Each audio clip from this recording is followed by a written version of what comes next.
72,000 शिक्षक भर्ती अभ्यर्थियों में जिन 6800 शिक्षकों का चयन हुआ था, अभ्यर्थियों का जिनका चयन हुआ था, वो 594 दिनों से आंदोलित हैं और आज वो निषादगंज शिक्षा निदेशालय पे आके आंदोलित हैं। आप देख सकते हैं किस तरीके से तमाम महिलाएं हैं, तमाम जो अभ्यर्थी हैं, उनको अभी तक नियुक्ति का इंतज़ार है। कल इन्होंने उप मुख्यमंत्री केशव प्रसाद मौर्य का भी घर का घेराव करा और आज ये लोग शिक्षा निदेशालय का घेराव करते हुए नज़र आ रहे हैं। मैम, काफ़ी अरसे से आप लोग आंदोलित हैं, अभी तक न्याय नहीं मिल पाया। कल केशव प्रसाद मौर्य के घर का घेराव करा और आज जो है शिक्षा निदेशालय का। सर, हम लोग 593 दिन से जो है धरना कर रहे हैं इको गार्डन में। हमारी लिस्ट 5 जनवरी 2022 को आई थी। बताइए, रिजल्ट देने के बाद भी ये लोग ज्वाइनिंग नहीं दिए और हम लोग को ऐसे दर दर भटकने के लिए छोड़ दिए हैं। बताइए, हम लोग ऐसा कोई दरवाज़ा नहीं होगा, कोई मंत्री, कोई अधिकारी, जहाँ भी हमको सूझता है हम वहाँ पहुँचते हैं, अपनी बात रखते हैं, लेकिन हमको बस सिर्फ कोरा आश्वासन मिलता है और हम लोग ऐसे ही फिर वापस चले आते। क्या करें, सरकारी गाड़ियों में भर के हमको वापस भेज दिया जाता है।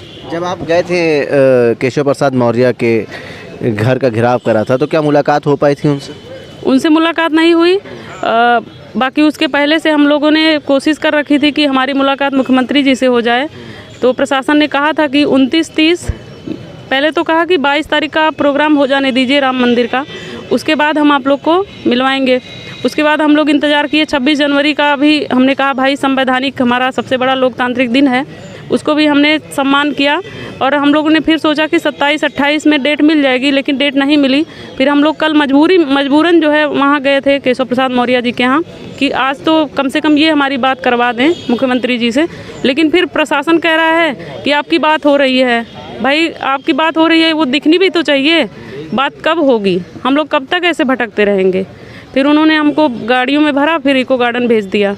अब आज हम लोग यहाँ आए हैं शिक्षा निदेशालय, यहीं से हमारी लिस्ट जारी की गई थी और हम लोग अपनी बात लेके आए हैं कि हमको नियुक्ति पत्र कब मिलेगा, क्योंकि इन्हीं लोग को तो देना है ना ये नियुक्ति पत्र। तो कोई अधिकारी आया आपसे बात करने बाहर? कोई नहीं। 3 बजे का टाइम दिए थे, 3 बज गया, अभी तक कोई नहीं आया। नाम बुलाया गया, हम लोग अंदर जाके बैठे थे, बाहर कर दिया गया हम लोग को। कहाँ से आई हैं मैम आप? हम अम्बेडकर नगर से हैं सर जी।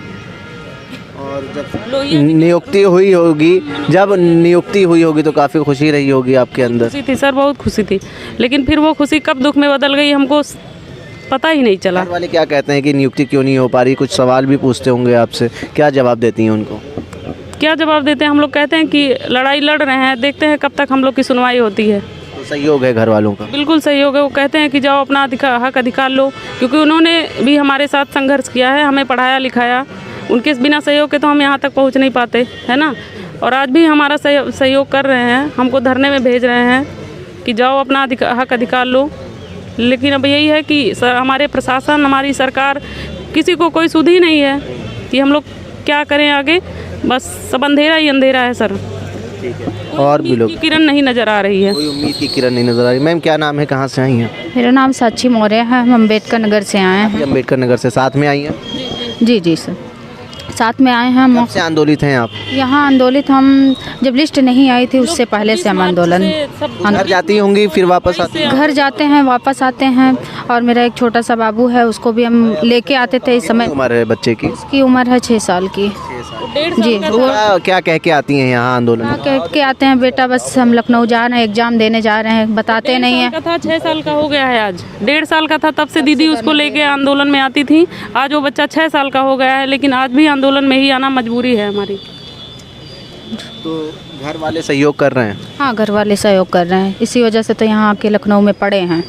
बस ये प्रशासन और यहाँ हमारे देश के मुखिया हमारा सहयोग नहीं कर पा रहे हैं जी। उत्तर प्रदेश की सरकार योगी आदित्यनाथ ने खुद माना था कि हाँ आरक्षण में घोटाला हुआ है, तभी 6800 को जगह मिली थी, नियुक्ति नहीं हो पाई है। ये लोग पता नहीं कहाँ सो रहे हैं, इनको दिख ही नहीं रहा है कि जो हमने वो दिया है रिजल्ट, उस पर हमको ज्वाइनिंग देनी है, आगे क्या प्रक्रिया करनी है, हमको स्कूलों में भेजना चाहिए, उनकी जिम्मेदारी है।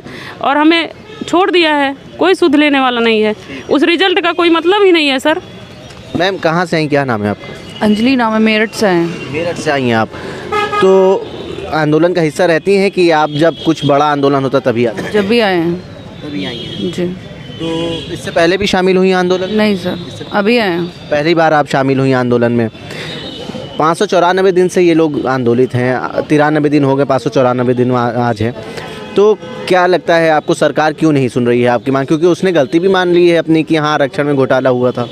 सर इसमें अधिकारियों की गलती है, वो सही बात पहुंचाते नहीं हैं मुख्यमंत्री तक भी, और जो घोटाला हुआ अधिकारियों के उस स्तर पे ही हुआ है और वो गलत सूचनाएं पहुंचाते हैं, उसी की वजह से ये सब हो रहा है। पहली बार आप यहाँ आए तो कैसा, घर वालों को क्या बोल के आई हैं? क्या वालों ने ही भेजा है। घर वालों ने ही भेजा है कि आप अपने हक और अधिकार की मांग करिए? क्या कहेंगे आप हमारे माध्यम से? बस ये कहेंगे कि हमें नियुक्ति दीजिए। ठीक है, क्या नाम है भाई आपका, कहाँ से आए हैं? राज बहादुर भैया, इलाहाबाद से हूँ। इलाहाबाद से आए हैं आप? तो इस आंदोलन का हिस्सा हमेशा रहे, हमने आपका चेहरा आपका हम जानते हैं, जीरो डे से हैं। क्या लगता है कि अब जब सरकार ने अपनी गलती मान ली थी, आरक्षण घोटाला माना था कि हाँ हुआ है, 69,000 शिक्षक भर्ती में आप लोग का चयन हुआ, आप लोग के अंदर खुशी, उस टाइम भी लड्डू वड्डू बांट रहे थे, आप लोग बहुत खुश थे, घर वाले भी खुश रहे होंगे, लेकिन 594 दिन हो गए हैं, क्या मजबूरी नज़र आ रही है आपको? देखिए, मजबूरी जो हम लोग समझ पाए हैं अपने संघर्षों के दौरान, मजबूरी सबसे बड़ी ये रही है कि जो बेसिक शिक्षा विभाग के आला अधिकारी हैं, हमारा एक एक जन 6800 का एक एक बंदा ये समझता और मानता है कि पूरी गलती अगर है तो हमारे शिक्षा मंत्री की है और 68 और जो है शिक्षा विभाग के जो आला अधिकारी हैं उनकी गलती है। उनकी गलती ये है कि अभी हाल में शिक्षा विभाग के अधिकारियों के द्वारा माननीय मुख्यमंत्री जी को इतना गुमराह कर दिया गया था कि उनके यहाँ ये सूचना दी गई कि जो लोग धरने पर बैठे हैं ये दूसरे पार्टियों के प्रमोटेड लोग हैं, जिनकी आपने लिस्ट निकाला था उनकी तो नियुक्ति हो चुकी है। अच्छा जी हाँ। तब आप लोगों का क्या रवैया था उसके बाद? तो फिर हम लोगों ने किसी माध्यम से फिर ये बात पहुंचवाया है, प्रमुख सचिव जी के यहाँ पहुंचवाया है जो बेसिक विभाग के हैं, और शासन तक अपनी बात पहुंचवाया है कि नहीं हम लोग वही 6800 लोग हैं माननीय जी जिनकी नियुक्ति, जिनकी लिस्ट आपने अपने सिग्नेचर से निकाला था। तो पूरी गलती इस शिक्षा विभाग के आला अधिकारियों की है। आज मैं आपको ताज़ी बात बताऊँ, हम लोग यहाँ लगभग 9 बजे यहाँ पहुँचे हैं और जो इसमें बेसिक शिक्षा विभाग के प्रमुख सचिव जी हैं माननीय सुंदरम जी, हम लोगों से ये करीब 20-25 दिन एक हमारा डेलीगेशन गया था, उस डेलीगेशन से उन्होंने एक वादा किया था और वादा वो 1 हफ्ते के लिए किए थे। आज लगभग 20 से 25 दिन हो गया हम लोग इनसे मिलने के लिए आए थे। अब तो हम लोग जो है जो बेसिक के सचिव जी हैं बघेल जी, उनसे हम लोग मिलना भी नहीं चाहते, क्योंकि उन्होंने हमारे साथ क्या क्या किया है ये हमारा एक 6800 एक बंदा जानता है। रवैया रहता है आप लोगों के साथ उनका बहुत बुरा रवैया रहता है, पूरा खेल उन्हीं का है। हम पिछड़े दलितों को बाहर करने का अगर कोई ड्रामा रचा है तो बेसिक विभाग के सचिव रचे हैं। भाजपा की सरकार में पिछड़े और दलितों को हक और हुकूक उनको नहीं मिल रहा? हाँ भैया, बिल्कुल नहीं मिल रहा। मैं आपको बता दूं, हम लोग पिछड़े दलित ही हैं और हम लोग पीडीए हैं। एक नारा चलता था पीडीए का, पिछड़ा दलित अल्पसंख्यक, इसमें से इससे बेहतर पीडीए पूरे देश में। तो समाजवादी पार्टी भी लगा रही है? हाँ बिल्कुल लगा रही होगी, अगर लगाना भी चाहिए। हम कह रहे हैं कि पिछड़े दलित और जो अल्पसंख्यक है उनका हक अधिकार मिलना चाहिए। मैं आपको एक ताज़ी बात बता रहा था अपनी भर्ती से।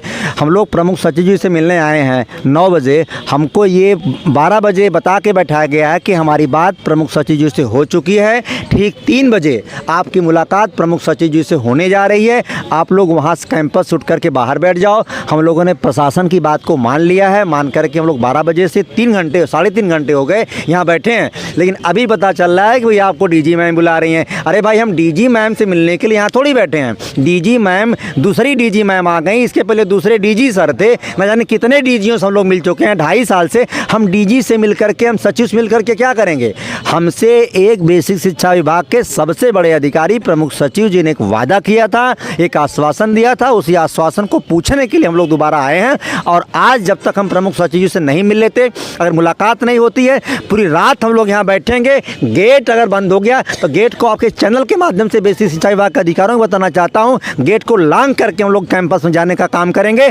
और जो भी कुछ हमारे साथ करना है आप कर दो, FIR कर दो, चाहे शासन प्रशासन है, सीधे गोली चलवा दो, सीधा मरवा दो, सीधा ही दफन करवा दो। दफन होने से ज़्यादा बुरी ज़िंदगी हम लोग जी रहे हैं इस समय। मैं आपसे, आप तो हमारी जो है खबर हमेशा लेते रहे हैं, आप लोग हमको रिपोर्ट करते रहे हैं, लेकिन मैं आज कहना चाहता हूँ मैं इसका हिस्सा हूँ, इसका हिस्सा रहा हूँ। मैं आज यहाँ पर बहुत ही मीठी बातों में बताया गया है कि ठीक 3 बजे आपकी मुलाकात प्रमुख सचिव जी से होने जा रही है। नहीं होगा, ये आपके प्रशासन के शब्दों को मैं बता रहा हूँ। प्रशासन ने कहा कि अगर आपकी मुलाकात प्रमुख सचिव से नहीं होगी तो आप जो चाहना वो करना। तो हम जो चाहेंगे वो तो नहीं करेंगे, लेकिन हमारा आज काम है कि इस गेट को लांघ करके कैंपस में जाएंगे और पूरी रात, और जब तक हमको प्रमुख सचिव से हमारी मुलाकात नहीं होती हम लोग यहाँ से हटने वाले नहीं हैं। इसके बाद हमारा दूसरी रणनीति होगी, फिर हम आपसे बताएंगे। ठीक है, देखिए तमाम जो अभ्यर्थी हैं इनका कहना है कि अगर हमारी मांगें नहीं मानी जाती तो आने वाले समय में इससे भी बड़ा आंदोलन करेंगे। जनसंदेश टाइम्स के लिए कैमरा पर्सन निशान खान के साथ आकिब मिराज खान, लखनऊ।